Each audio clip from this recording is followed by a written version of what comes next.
Earth's defiance. The galactic hegemony had ruled for millennia, their authority absolute and unquestioned. Thousands of worlds across 3 spiral arms paid tribute, surrendering resources and technology to maintain the illusion of peace. Any resistance was met with swift annihilation. Entire civilizations reduced to cautionary tales.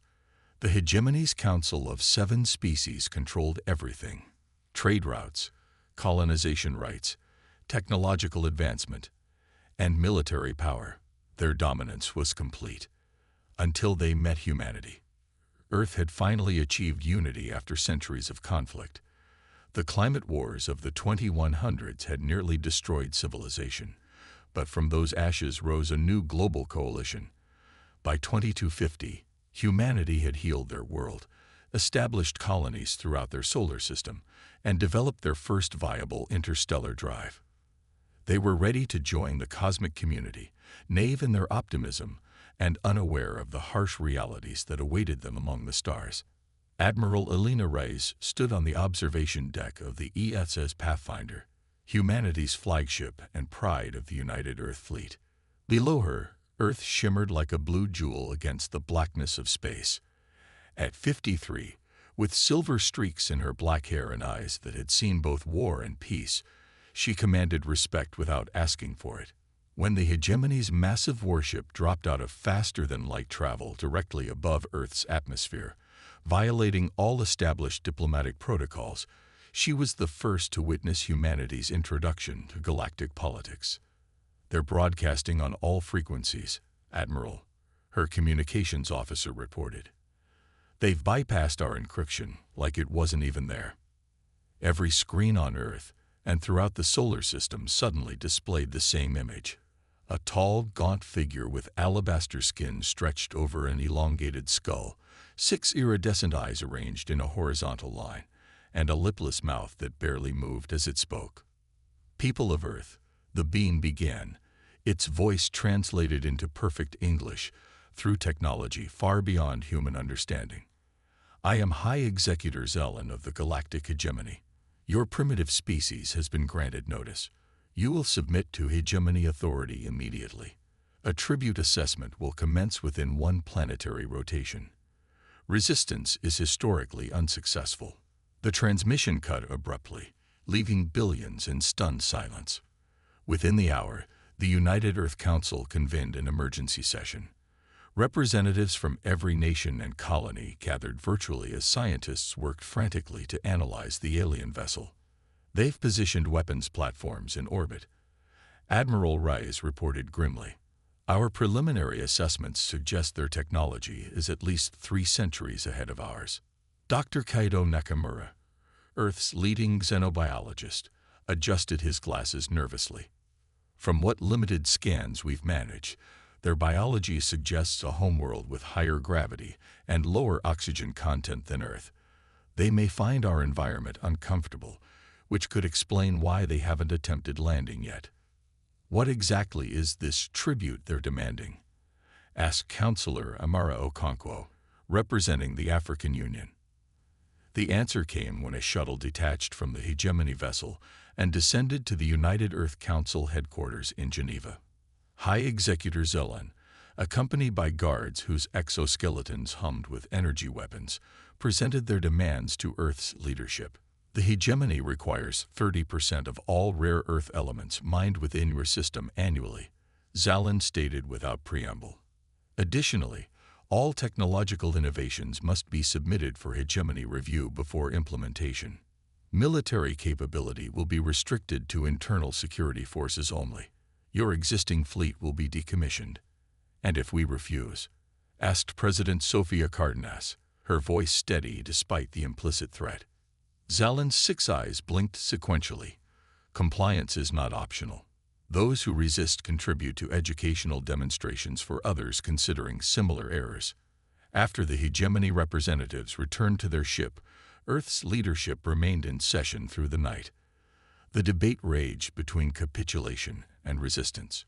We cannot match their firepower, Defense Minister Chen argued. Our entire fleet would be obliterated before inflicting any meaningful damage. But we cannot surrender our sovereignty either, countered Admiral Reyes. Once we give in, they'll never stop taking. Dr. Nakamura cleared his throat. There may be another option. The scans we've taken of their ship reveal something interesting. Their technology, while advanced, appears remarkably standardized, almost inflexible. What are you suggesting, Doctor?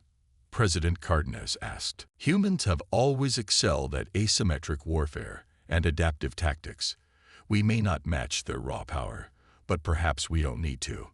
The Council worked through the night, and by morning, Earth had its answer.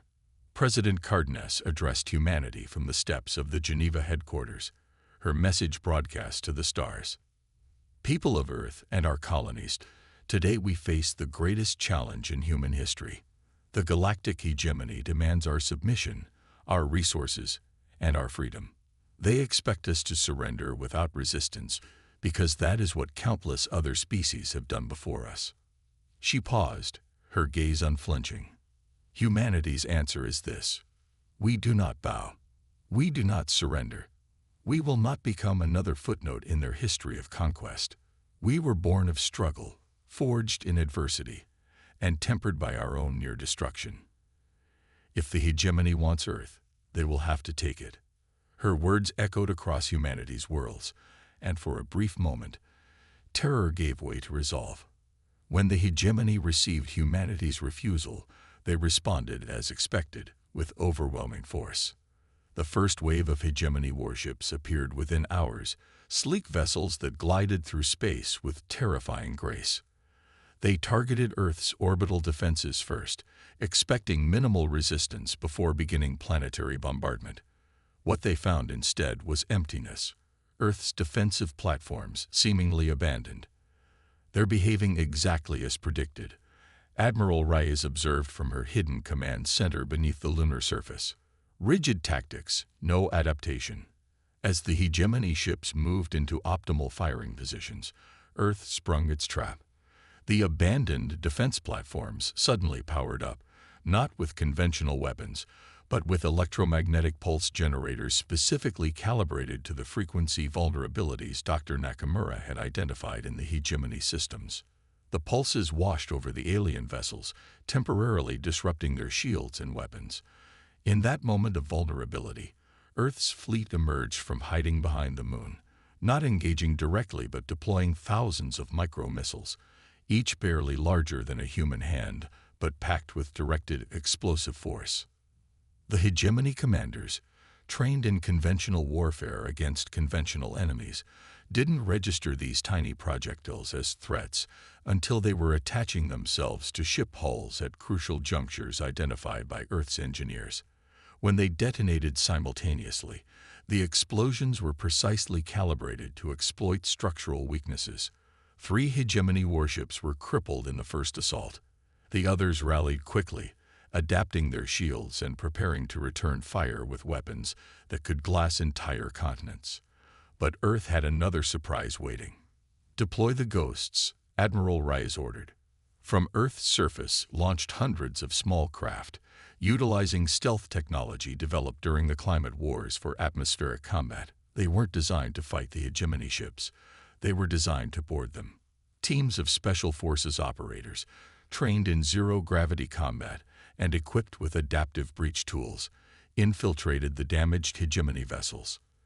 While the alien commanders focused on the conventional threat posed by Earth's main fleet, these boarding parties moved through their ships, placing disruptive devices at key nodes identified by Earth's analysis of hegemony technology. When activated, these devices didn't destroy the ships. They hijacked them, temporarily overriding command systems and sending conflicting orders to weapons and propulsion systems. Hegemony vessels began firing on each other, their commanders unable to distinguish friend from foe as their communications were flooded with contradictory information. High Executor Zolan watched in disbelief as his carefully orchestrated assault disintegrated into chaos. This was unprecedented. No species had ever responded to a hegemony subjugation with such effective countermeasures. Most concerning was how quickly these humans had identified exploitable weaknesses in systems that had remained unchanged for centuries precisely because they were considered flawless. "Recall all forces," Zalin finally ordered, his voice tight with controlled rage. This approach is ineffective. As the surviving hegemony ships retreated to regroup, celebrations erupted across Earth and its colonies. But Admiral Rise and Earth's leadership knew this was only the beginning. "We've surprised them," she told the Council during their emergency session. "But they'll be back with greater numbers and modified tactics. We need to prepare for a prolonged conflict." President Cardenas nodded grimly. "And we need allies. If the hegemony has been doing this to other worlds, there must be others who resent their rule." "Actually," Dr. Nakamura interjected, "we've been receiving encrypted transmissions since news of our resistance spread. It appears our actions have inspired others. Several subjugated species are reaching out, offering information and assistance." For the first time in known galactic history, a species had successfully defied the hegemony's initial subjugation attempt. The news spread rapidly through clandestine channels, reaching worlds long under hegemony control. On planets where resistance had been crushed generations ago, people looked to the stars with renewed hope. On the hegemony capital world of Axion Prime, the Council of Seven convened an emergency session. High Executor Zelen faced his peers, their diverse physiologies united in their outrage. "This failure is unprecedented," hissed Councillor Thrix, her serpentine body coiling anxiously. "How could primitive mammals defy our might?" "They employed unpredictable tactics," Zalen admitted. "Their technology is inferior, but their application of it was innovative."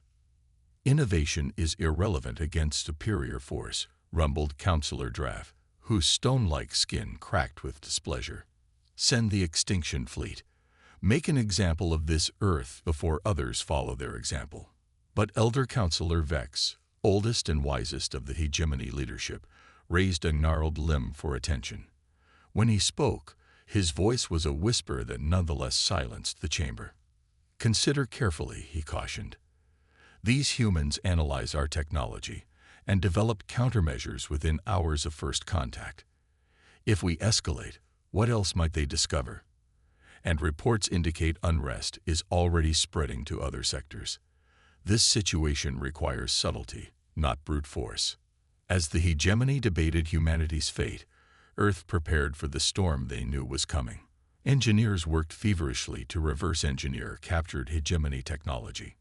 Military strategists developed new tactics based on the fighting style that had proven effective.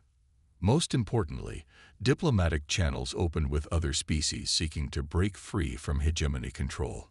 A resistance was forming, sparked by humanity's defiance and fueled by centuries of resentment against hegemony rule. The galaxy watched and waited, wondering if this upstart species from an insignificant blue planet might actually succeed where countless others had failed. The battle for Earth had been won, but the war for galactic freedom had just begun. Revolution among the stars.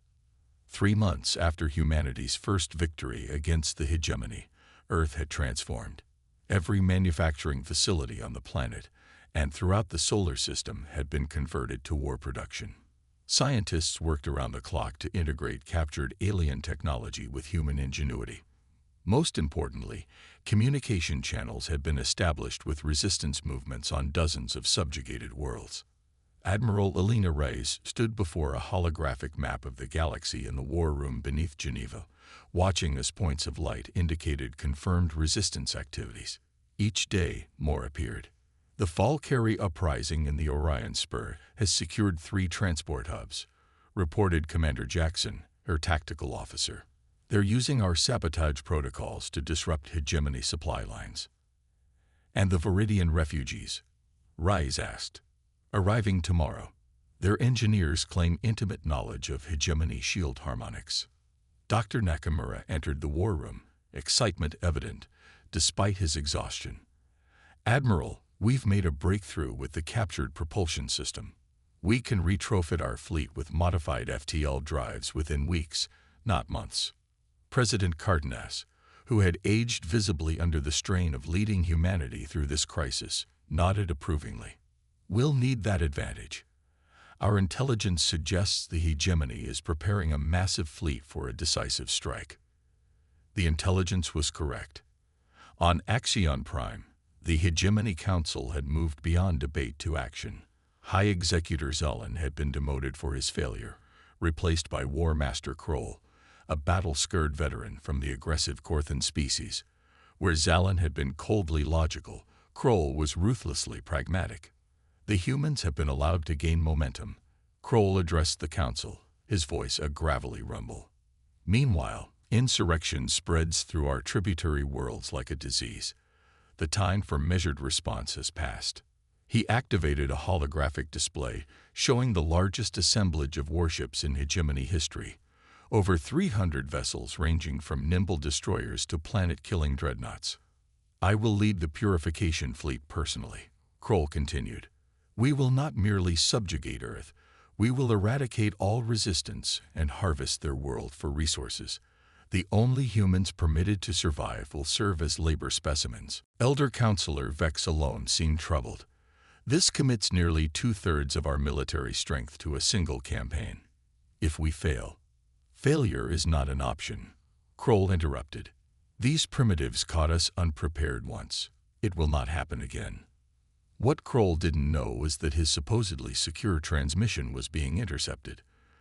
The Sylvani, masters of quantum encryption who had secretly resisted hegemony rule for centuries, had provided humanity with technology capable of decoding hegemony communications. Earth knew the attack was coming and had precious time to prepare. Admiral Rice convened a council of war, including not just Earth's military leadership but representatives from a dozen alien resistance movements. The chamber was a cacophony of translators as species who had never met face-to-face discussed strategy. "A fleet that size will overwhelm our defenses regardless of tactics," Rice acknowledged bluntly. "We need to change the game entirely." Kital, an 8-limbed strategist from the Falkari resistance, manipulated the holographic display with 4 of his appendages. "Traditional space warfare doctrine cannot apply. We must think asymmetrically." "What if we don't fight them at Earth at all?" suggested Commander Jackson. All eyes turned to her as she continued. "The hegemony is committing most of their forces to this attack. Their core worlds will be vulnerable." "You suggest abandoning Earth?" asked President Cardenas with concern. "No," Jackson replied. "I suggest making them believe we've abandoned Earth." The plan that emerged was audacious to the point of insanity. Earth would appear to evacuate, with the majority of its fleet seemingly fleeing the system. In reality, most of humanity would shelter in hardened underground facilities, while the fleet would perform a precise FTL jump, not away from Earth, but to the hegemony capital itself. "A direct assault on Axiom Prime is suicide," objected General Santos of the Mars Defense Force. "Not an assault," corrected Rice. "A hostage situation." The Viridian engineers had provided crucial intelligence. The Hegemony Council used a centralized quantum network to maintain instant control over their vast empire. This network hub was located in the council chamber itself on Axion Prime, arrogantly left with minimal defenses, because no one had ever dared attack the heart of hegemony power. As preparations accelerated, humanity reached out to every subjugated species, coordinating a galaxy-wide uprising to coincide with their desperate gambit. If they failed, Earth would certainly fall, but if they succeeded, the hegemony's millennia of oppression might finally end. When the purification fleet arrived at the edge of Earth's solar system, War Master Kroll was pleased to detect massive energy signatures consistent with hasty evacuations. Long-range scans showed thousands of ships fleeing in all directions. Just as expected, Kroll growled with satisfaction. "They scatter like vermin before the flame. Pursuit squadrons, engage and destroy all escaping vessels. Main fleet, advance to primary target."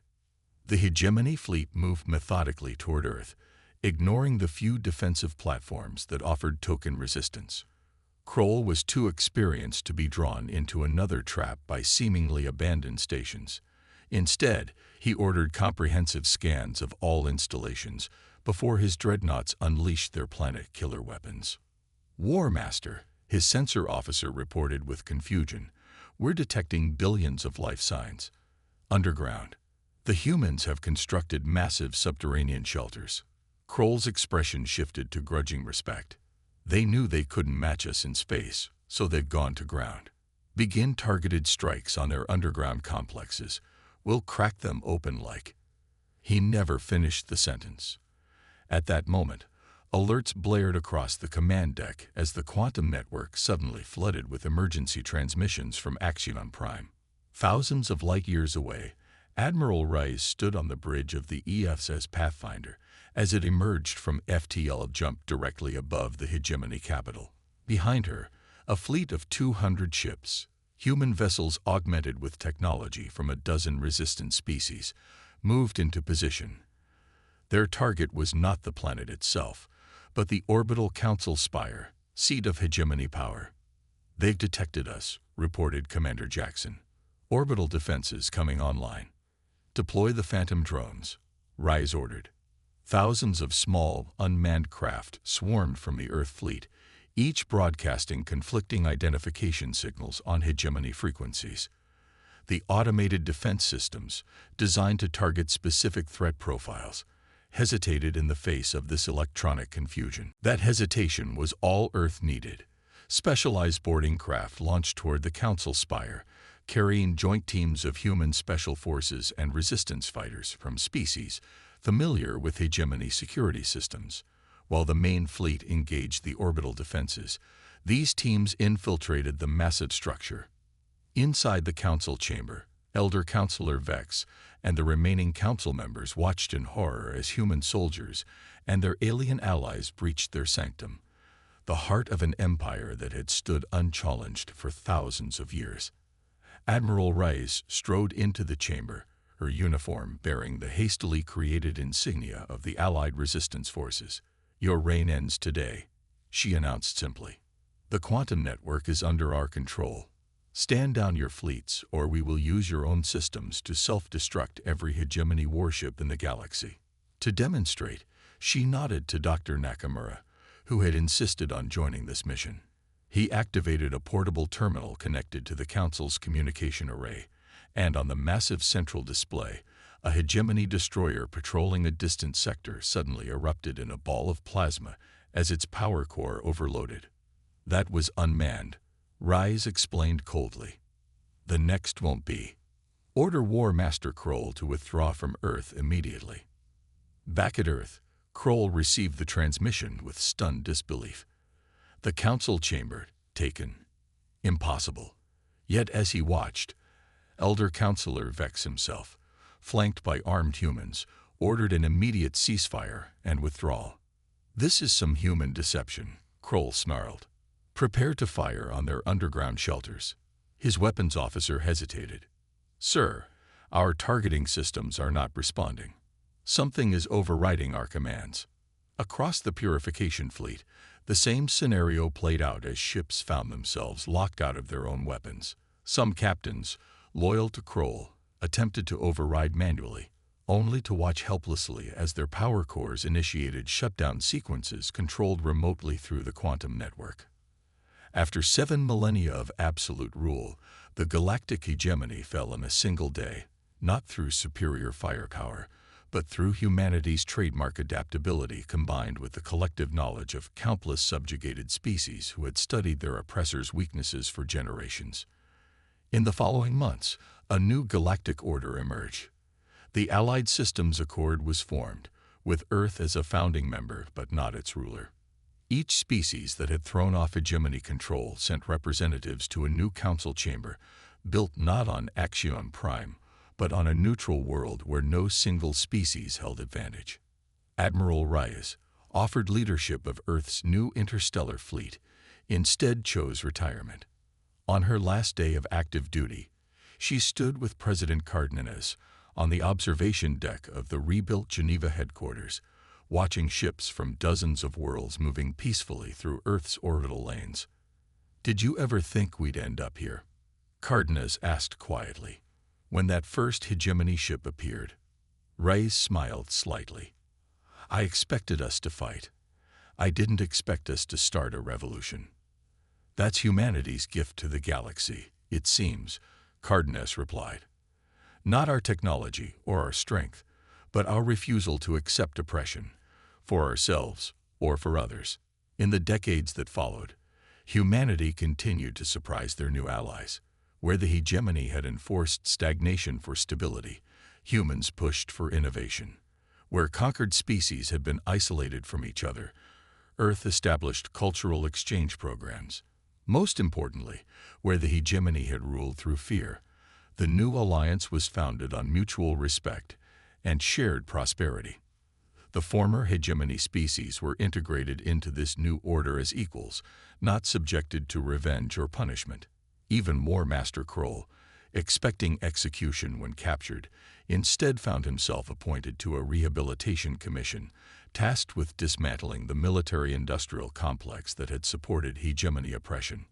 On the 5th anniversary of the hegemony's fall, representatives from over 300 worlds gathered on Earth for the inaugural Galactic Cooperation Summit. The keynote address was delivered not by a human, but by Elder Counselor Vex, who had become an unexpected advocate for the new order. For millennia, we believed strength came from rigid adherence to tradition and the subjugation of others, the ancient being told the assembled delegates. We were wrong. True strength, as our human friends have shown us, comes from adaptation, cooperation, and the courage to stand against tyranny, even when victory seems impossible. In the Grand Hall of Unity, built where the old United Earth Council headquarters had stood, a simple monument was erected. It bore no weapons or warlike imagery, just a quotation from President Cardenas's original defiant speech. We do not bow. We do not surrender. Below it, added later, were words that came to define humanity's role in the new galactic community. And neither should anyone else. Throughout the vast expanse of the galaxy, species that had never dared to dream of freedom now built their own destinies. Trade routes flourished where exploitation had once ruled. Scientific cooperation accelerated technological development beyond what any single species could have achieved alone. Cultural exchanges enriched civilizations that had been isolated for millennia.